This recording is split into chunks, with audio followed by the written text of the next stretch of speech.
They say heartbreak is silent, but I swear I heard mine. It sounded like Emily's voice, drifting through the open patio door, laughing with her friends, talking about how she couldn't wait to try another man. I hadn't planned to be home. The back nine got rained out at the course, and I figured I'd surprise her. Maybe grab brunch. What I walked into made my stomach twist. I came through the garage. Quiet house. Sliding door cracked open. Voices. Hers. The girls. Laughter. Clinking glasses. I wasn't trying to snoop, but then I heard her say it. "I can't stop thinking about it," she said, her voice floating in like poison. "The way he looked at me, I just need to know if it really feels different." "Emily, no." Rachel jumped in, firm but too late. "You say just once, but that's never how it goes." "I'll be careful," Emily replied, bold and smug. "Nate won't find out. I'm not gonna end up like Lauren." It was casual to her. A game. A joke. Then the worst line came. "Besides, I already held it. I'm just curious now." My hands were gripping the doorframe, trying to stay upright. This wasn't some vague suspicion. It was a confession. She was giddy, hungry for it. And her so-called friends? They treated it like brunch gossip. Rachel said something else, her voice quieter. "You're gonna lose a man like Nate. You throw him away, you're tossing gold." Emily didn't even blink. "You don't get it. I have to do this." Something in me snapped. I shoved the patio screen so hard it flew off the track. For heads turned. Glasses froze midair.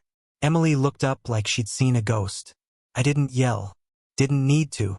I walked right to her, grabbed her hand, and pulled her rings off. Both of them. "Nate, wait." "No. You made your choice," I said. "Go enjoy your little experiment." And I threw them, over the house, into the yard. She gasped. Dana jumped up. "Nate." She didn't even do anything yet. "You think I care?" I said cold. "She planned it, with your little club cheering her on." Monica stepped forward, reaching for me. "Come on, honey." I pushed her into the pool. "I'll be gone an hour," I said. "When I'm back, I want her gone. And all of you." Rachel didn't move, just stared at me quietly. As I walked inside, I stopped beside her. "I heard everything," I said. "And what I said before still stands. But not until the divorce is final. Choose your friends carefully." She nodded once. That night, Emily went out anyway. Ladies' night. Same bar, same fake smiles. Rachel was there too, watching. She saw Emily walk off with him. She didn't stop her. She just watched. He was the kind of guy who hunts for married women.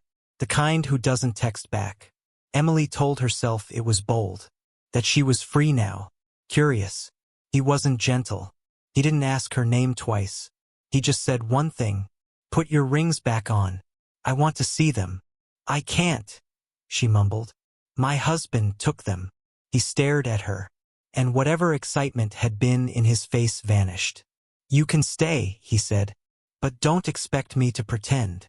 She stayed, and afterward, she lay on his bed, staring at the ceiling like a mannequin. She didn't feel powerful. She didn't feel anything. By midnight, she was back at Dana's place, shaking, pale. By morning, the pain was unbearable. She collapsed in the hallway. Ambulance. Hospital. Surgery. When she woke up, the doctor didn't sugarcoat it. There were complications. "I'm sorry. You won't be able to have children again." Emily didn't scream. She turned her face to the wall. "You always think there'll be another chance.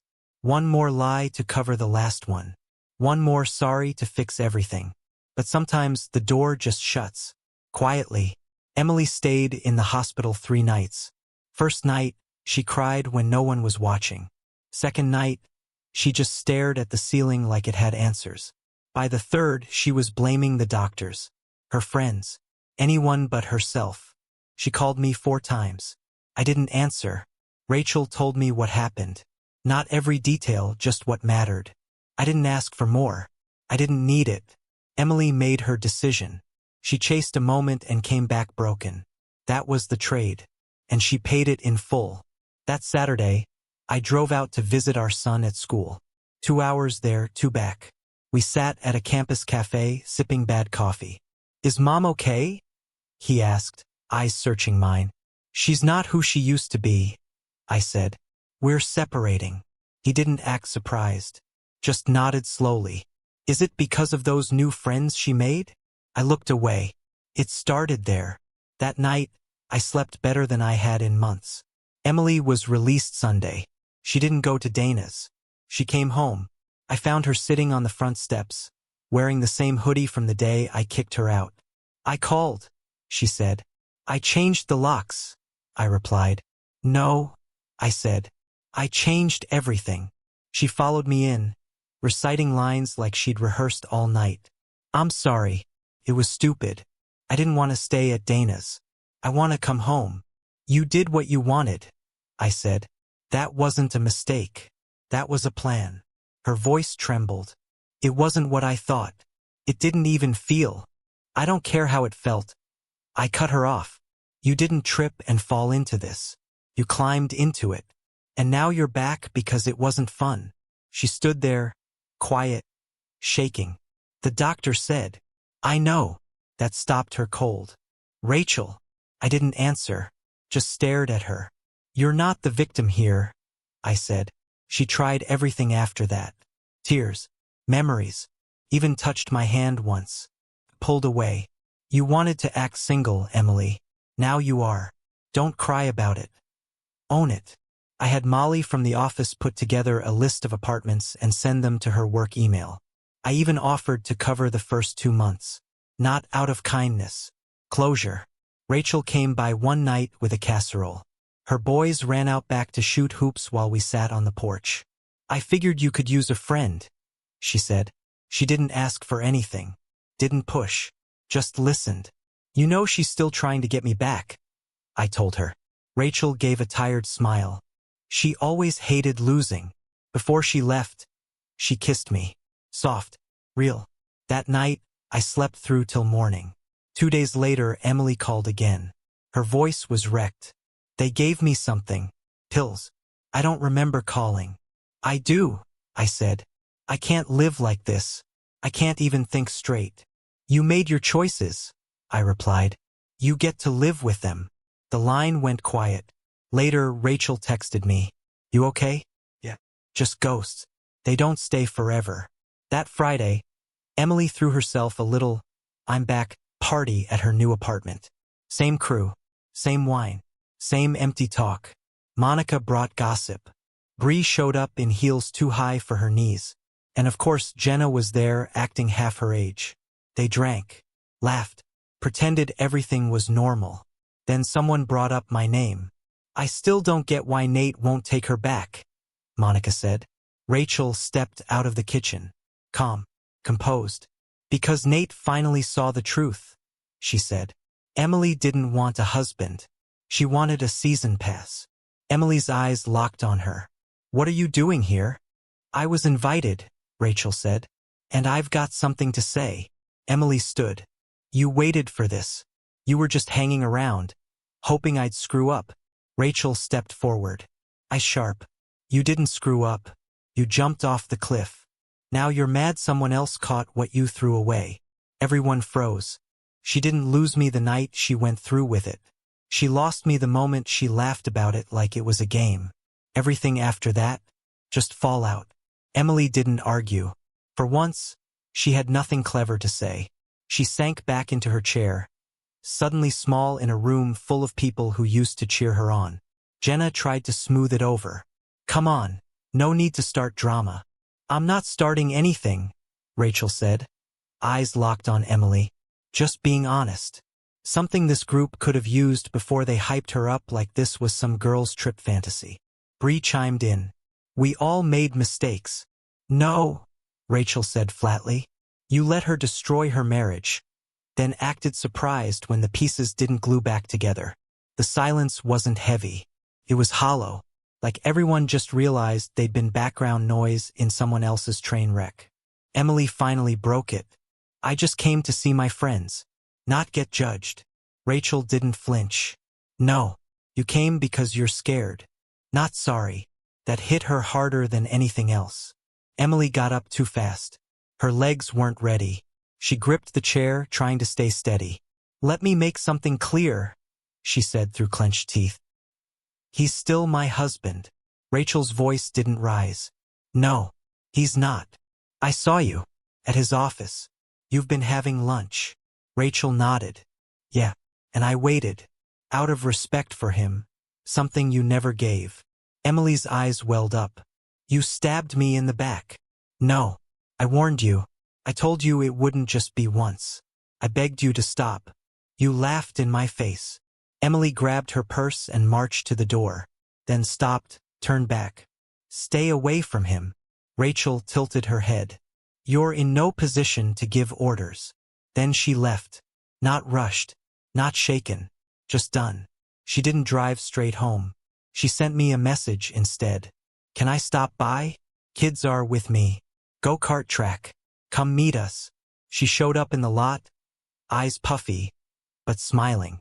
I was standing there with 3 boys and a bag of snacks. They waved like she was part of the team. She waved back, tried not to cry. Later that evening, we grilled in the backyard. The boys played ball. Rachel set the table. Her hand brushed mine, then lingered. After dinner, we sat out on the porch. "I need to ask," I said. "Go ahead. Do you feel it too? This thing between us?" She nodded. "I've felt it for a while. I didn't want to rush.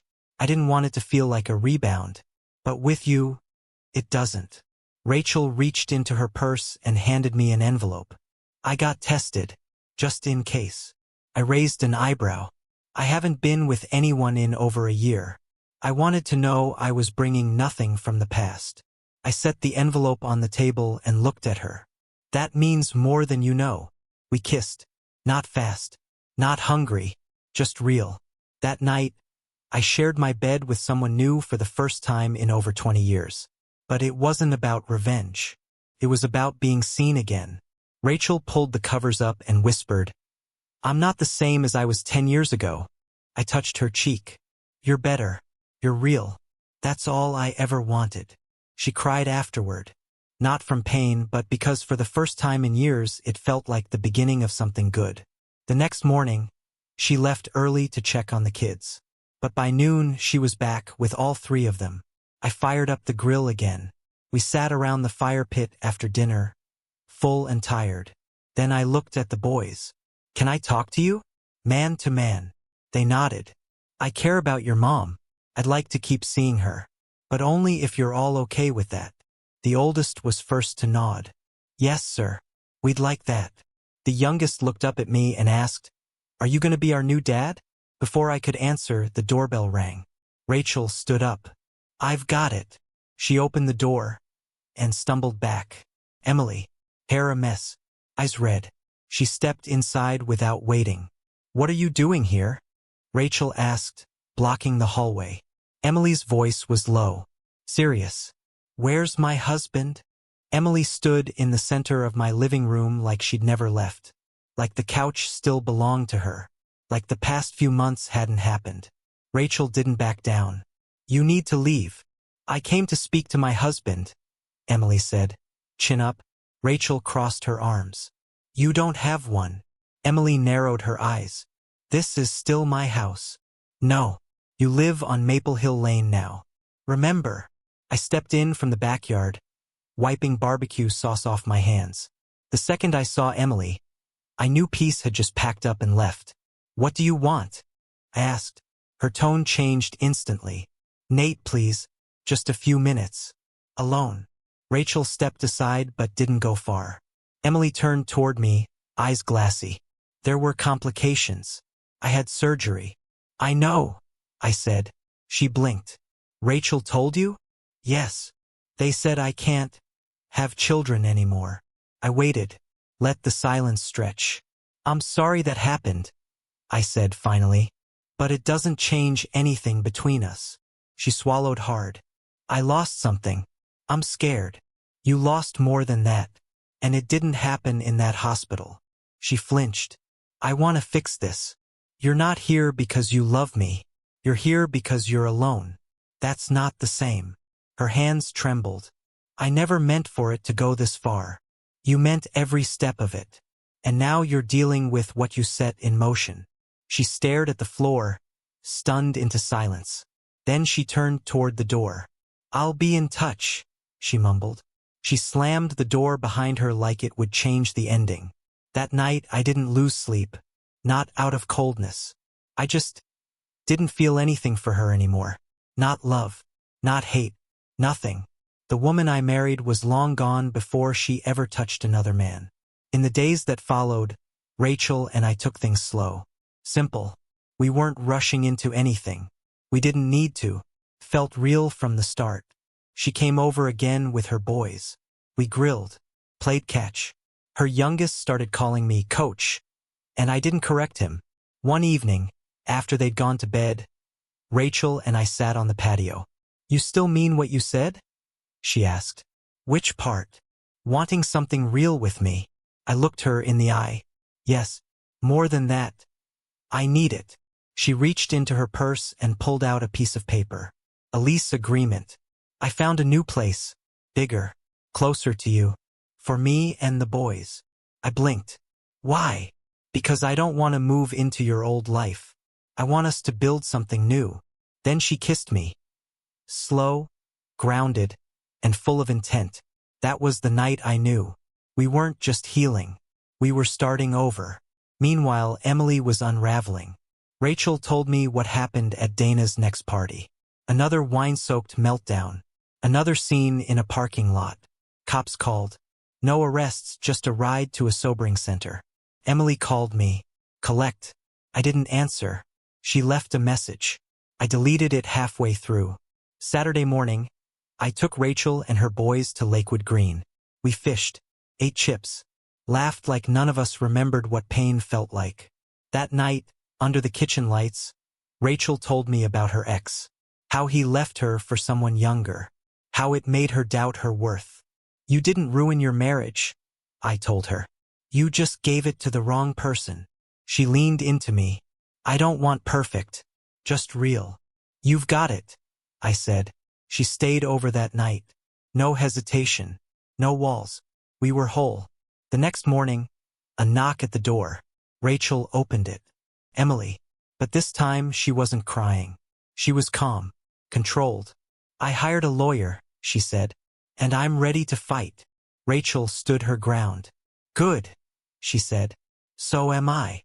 Emily didn't show up to talk. She came to start a war. New lawyer. Big talk. Loud tie. She told me she was going after the house, the cars, the business, anything with value, sentimental or not. "I gave you 20 years, she said. "Don't think I'm walking away with nothing." Rachel stood beside me, quiet, steady. Her face didn't move, but I could feel the fire behind her eyes. I looked Emily straight in the face. "You gave me 20 years, but you took the last 5 for yourself." She glared. "You're cold." "No, I'm clear. The truth? I already had my lawyer work out the split. She'd get the apartment, the car, and a fair cash payout.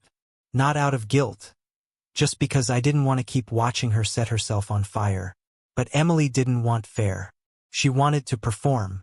And when she realized she wasn't getting a reaction out of me, she turned on Rachel. "You really think he's going to marry you?" she hissed. "You're just a placeholder. Once he's over me, he'll leave you too." Rachel didn't blink, but I saw her fists clench. "You had gold," she said softly. "You pawned it for pocket change. Don't hate someone else for treating it like treasure." Emily stormed out. On her way, she knocked over a vase. It shattered across the tile. Fitting. After the door slammed, I looked at Rachel. "You sure you still want this chaos?" She smiled. "I'm already in it. Might as well win." The court date was set. For weeks away. But Emily didn't wait. She started showing up. At my gym. At the coffee shop. Once, she came to a client mixer and tried flirting with one of my clients right in front of me. It was sad. At the same time, her support group, the old crew, began to fade. The more she talked about her surgery and the fallout from that night, the quieter they got. Lauren stopped texting. Bree ghosted her for days. Monica started replying with nothing but heart emojis and hugs. She wasn't the fun friend anymore. She was a cautionary tale. Rachel told me one night she thought she was building a life. Turns out it was just scaffolding. We had dinner with the boys that weekend. Rachel's oldest helped me fix a broken fence post. Her middle son asked if I'd coach his school team. The youngest called me Jay. It was the first time I felt it. Not just love. Family. That night, after the boys fell asleep, Rachel and I sat on the couch with no TV on. Just quiet. They really like you, she said. I like them too. And I love you. The words left my mouth before I could weigh them. Rachel turned toward me, eyes glassy. Say it again. I love you. She didn't cry. She kissed me instead. Soft, long, like it meant something. Because it did. Then the phone rang. Emily. But this time, no screaming. No desperation. Just one sentence. I signed the papers. I sat up straight. You did. I talked to my lawyer. I'm done fighting. Silence. I can't change what I did. But I don't want to keep ruining your life. I didn't respond. Then she asked, quietly, do you love her? Yes. I hope she treats you better than I did. She hung up. I stared at the screen for a second, then set the phone down. Rachel reached over and flipped it face down. I'm proud of you, she said. I'm proud of us. We didn't celebrate with champagne. We just sat in the stillness, knowing the storm had passed, and something better had begun. The strange thing about endings? They're quieter than you expect. No explosions. No applause. Just a kind of silence you can finally breathe in. Emily was gone for real this time. Not just from my house or my phone, but from the loop in my mind. I didn't need to check over my shoulder anymore. Rachel and I didn't rush into any declarations. No Facebook status changes. No matching mugs. Just the small, steady things that made us feel solid. One night she came over with homemade chili. Her boys were at their dad's for once. We ate on the couch, laughing about dumb stuff. She told me about a coworker who got fired for watching car crash videos at work. I told her about a vendor who tried to bribe me with basketball tickets. The air felt easy. After dinner, she put down her bowl and looked at me. Can I ask you something? Always. Why didn't you stop her earlier, before it all blew up?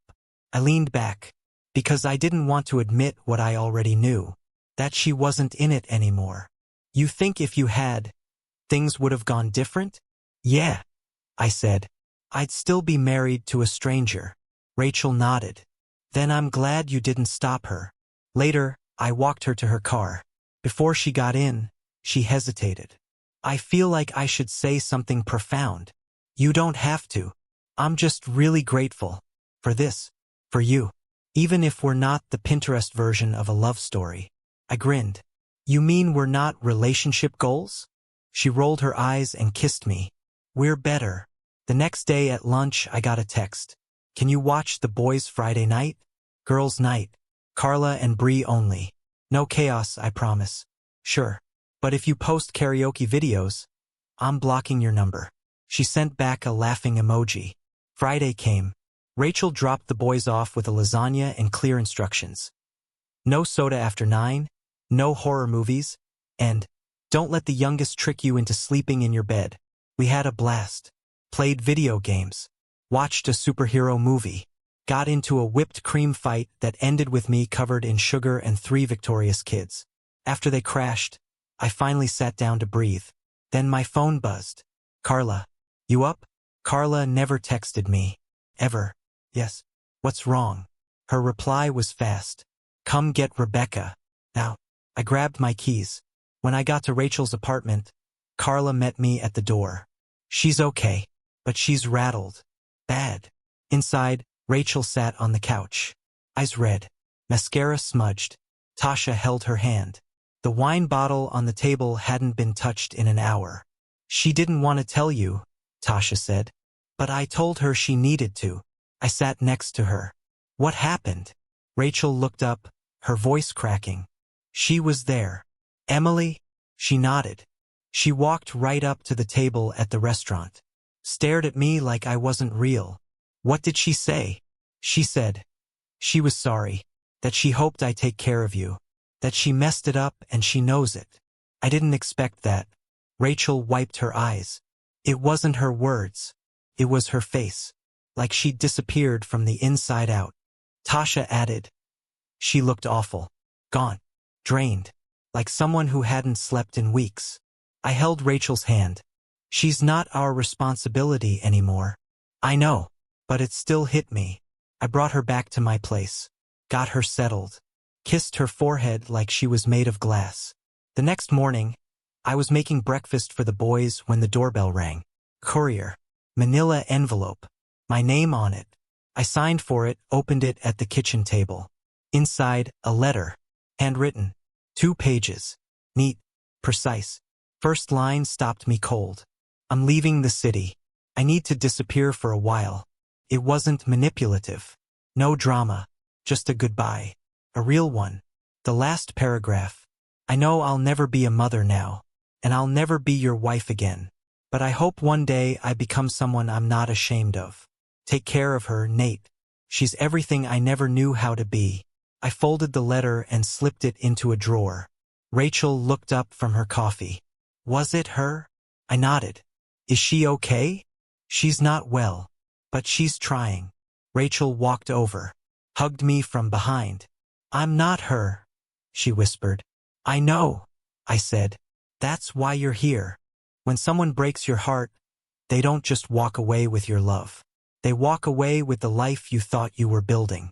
And if you're lucky, you start building something better. A week passed. The letter stayed in the drawer. I didn't reread it. Didn't need to. Emily was finally out of my story. Rachel, though, she was becoming the story. That Sunday, we packed up juice boxes, a half-flat soccer ball, and drove to Lakewood Green. The boys tore across the field the second we parked. Rachel leaned on the picnic table, watching them. You ever think about getting married again? She asked, casual like it was nothing. I didn't answer right away, just watched her. I do, I said finally. Not because I miss marriage. I miss having someone to share life with. She smiled. Good answer. I looked at her. Why? You proposing? She laughed. If I ever propose, there'll be a marching band and a helicopter. I'll hold you to that. Then her smile faded. She held up her phone. Group chat. Vanessa was throwing a party Friday. Invited the old crew. Called it a fresh start. I raised an eyebrow. She thinks a new start comes with the same people who helped her burn the last one down? Rachel shrugged. Said she wanted everyone there. You going? Not a chance. Then neither am I. But Friday came anyway. And so did the fallout. Carla went. So did Bree. They couldn't resist. Saturday morning. Rachel and I were sitting on the porch when the text started flying. You will not believe last night. Carla sent pictures. Tense faces. Stiff smiles. She was acting fake happy, Carla said. Like she was trying to prove she hadn't broken down. But she looked worn out. Kept talking about you. Bree chimed in. Telling people you and Rachel were just a phase. That you'd come back. Rachel didn't say anything. Just listened. Then Carla dropped the real hit. She said she was thinking about writing a letter. To your son. Her side of the story. Rachel stood up, jaw clenched. No. She doesn't get to touch him. Not with words. Not with anything. She hasn't done it yet, Bree said. But she will. She won't, I told Rachel. I'll make sure of it. She looked at me. If she tries, I want to handle it. You won't have to. She's done enough damage. But Emily wasn't finished. Next morning, she showed up again. Not at home. At my office. Molly came to my door, eyes wide. Your ex-wife's in the lobby. Says she won't leave unless you speak to her. I stepped out. There she was. In the chair like she belonged there. No makeup. Circles under her eyes. Holding a tote bag in her lap. I walked over. You shouldn't be here. I know. But I needed to see you. Why? She held out a small envelope. This is it. The last thing. Then I'm gone. I didn't take it. I'm not trying to get you back, she said. I know that part's done. I wanted to say thank you. I waited. for not dragging me through court, for being better than I was. Then she reached into her bag again and pulled out a photo. The three of us, her, me, and our son on his graduation day. She looked at it, smiled, then tore it in half. Not with anger, just with finality. I don't want to keep pretending that version of us still exists. She stood up, looked me in the eye. You're free now. I think I finally am too. She walked out. No dramatics, no tears, and I never saw her again. That night, I sat on the back deck, the torn photo in one hand, the unopened envelope in the other. Rachel came out, wrapped in a blanket. She came by. Yeah. You okay? I think I actually am. She sat beside me. You want to open it? I handed her the envelope. She unfolded the note. Read it aloud. To the woman Nate chooses next. Be good to him. He gave me everything. I gave him nothing. If he trusts you, hold on tight. He deserves peace. He deserves love. He deserves more than I ever gave him. Rachel folded the note gently, held it in her lap. She was right, she said. You do deserve all of that. I took her hand. I already have it. She walked out of my life without drama, without begging, just a quiet goodbye, and left me with something I hadn't felt in years. Peace. The next week felt like a new chapter, the kind where you're not afraid to turn the page. Rachel and I fell into a rhythm. Grocery runs that turned into inside jokes. Late-night chats about nothing. Sunday mornings making pancakes that fell apart but still got eaten. One Friday, she came by holding a little brown paper bag. I was organizing boxes in the garage when she waved it in the air. I brought something. Please tell me it's food. She grinned. Better. Inside the bag were 3 keychains. One said Coach. Another said Bonus Mom. The last, a small one engraved with one word, Home. They're from the boys, she said. They wanted you to know. They're all in. I just stood there, holding them in my hand like treasure. That night, while we were cleaning up dinner, Rachel asked, You ever think about moving? I glanced around the kitchen. Not far, just somewhere new. Something that's ours. She nodded. I was thinking the same. We started looking. Not rushing, just walking through houses imagining where the couch would go. Where the boys would do homework. Where we'd sit with coffee in the mornings. Felt real. 2 weeks later, we were in my kitchen late at night. The boys were asleep. The house was still. Rachel leaned on the counter. Can I tell you the real reason I waited for you? I nodded. Because I know what it's like to love someone who didn't love me back. And when I saw what she did to you, I made a promise to myself. If you ever let go of her, I'd be there. Not to catch you, just to walk beside you. I walked over and took her hand. You didn't just walk beside me. You helped me stand again. She smiled, then pulled a small white envelope from her purse. I've been carrying this for months, waiting for the right moment. Inside was a folded piece of paper, her test results. Clean, dated months ago, long before we ever kissed. I wanted to come to you with nothing hidden, no mess, just honesty. I stared at her for a second, then pulled her into a hug so tight it made her laugh through her tears. Thank you, I said, for being everything she wasn't. She looked up. That's not fair. What do you mean? She gave you a child. I never can. That hit harder than I expected. Bex. She held up her hand. I know it's not my fault, but I also know what you lost, and I'm not here to replace her, or compete with her. I just want to be enough. You're not a replacement, I said. You're the restart.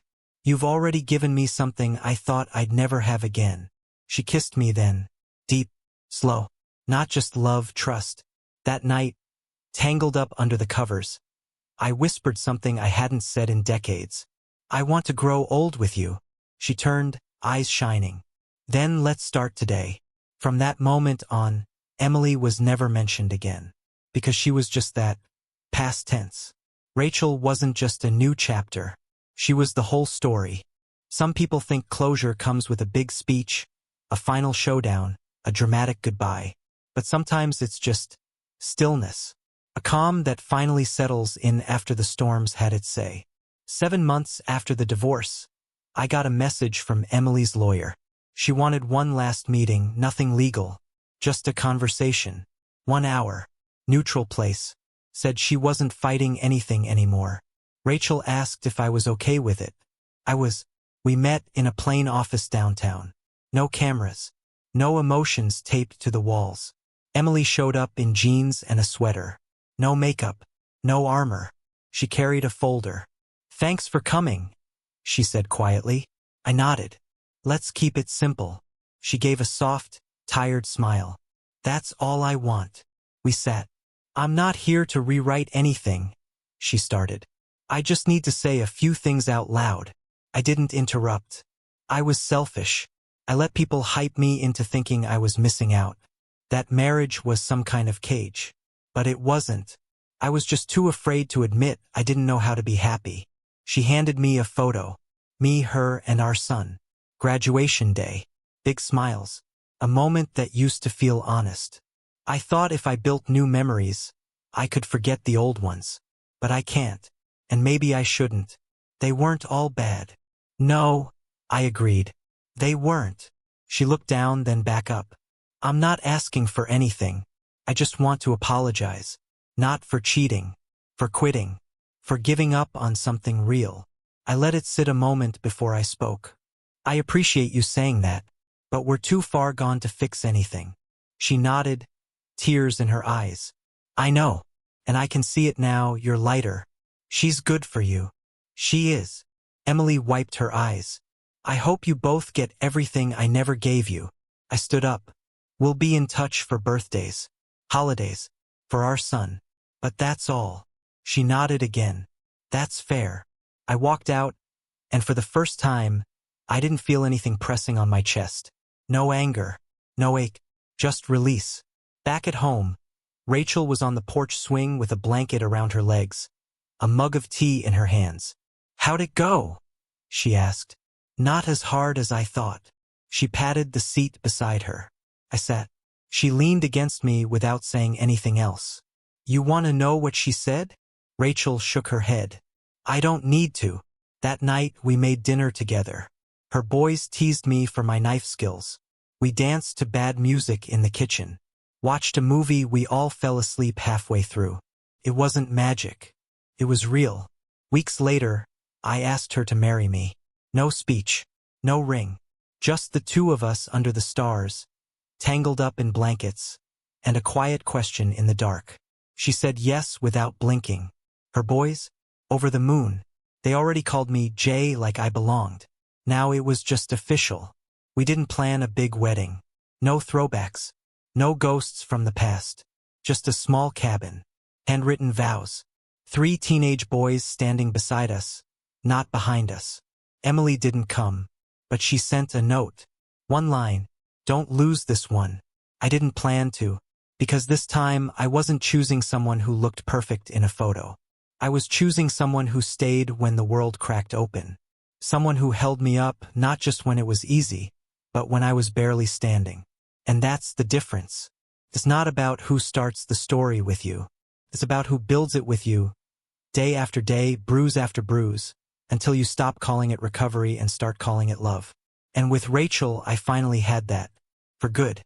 People talk about second chances like they're something you wait for, like the universe hands them out when it's ready. But real second chances? You build them, brick by brick, sometimes in silence. After the wedding, we didn't post pictures. No hashtags. No speeches. Just the 5 of us under a tree by a lake, vows whispered low, hands held tight. The boys stood beside us not like witnesses, but like anchors. It didn't feel like starting over. Felt like arriving. We moved into a new house the following month. Not mine. Not hers. Ours. The first night, Rachel and I sat on the floor of the empty living room, eating cold pizza out of the box while the boys built forts out of boxes upstairs. She leaned into me and said, "Feels like we're cheating the system." "What system?" "The one that says broken people don't get happy endings." I kissed her temple. "Good. Let's keep cheating." A week later, we got a letter from Emily. No drama. No stunts. Just a single page. I wanted to say thank you. She wrote that she was still in therapy, still trying, that she'd moved in with her sister in another state. She was working part-time and going to group meetings twice a week.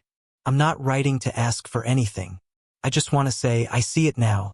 All the things I didn't see when it mattered.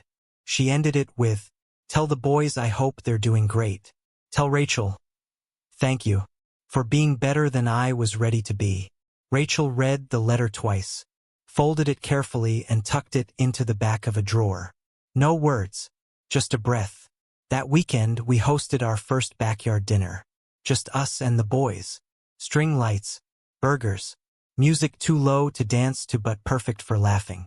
After dinner we sat around the fire pit. Rachel's youngest climbed into my lap. "You're not going anywhere, right?" "Nowhere," I said. "Even when we get annoying?" "Especially then." He nodded, satisfied. Later that night, Rachel and I stood in the kitchen. Dishes stacked, candles burned low. "You look tired," I said. "I look like a mom. You look like my person." She smiled. "You ever miss it? The old life?" I shook my head. "I don't miss being tolerated. I don't miss guessing where I stand. I don't miss begging for peace in my own house." "What do you feel now?" "Safe. We didn't need a honeymoon. We had Wednesday mornings. Grocery lists, blanket forts, burnt toast. That was our version of perfect." Months passed. The house became filled with fingerprints on glass, mismatched socks, and a door that always stayed unlocked when the kids were out. One night, Rachel surprised me with an old wooden box. Inside, every letter, photo, and memory she saved since we first started talking again. "You're not my rebound," she said. "You're my root." I couldn't speak. That night, we lay in bed, lights off, holding hands in the dark. No pain, no pretending, just two people who finally got it right. And as I drifted off to sleep, one thought kept circling back. This isn't what I expected. This better.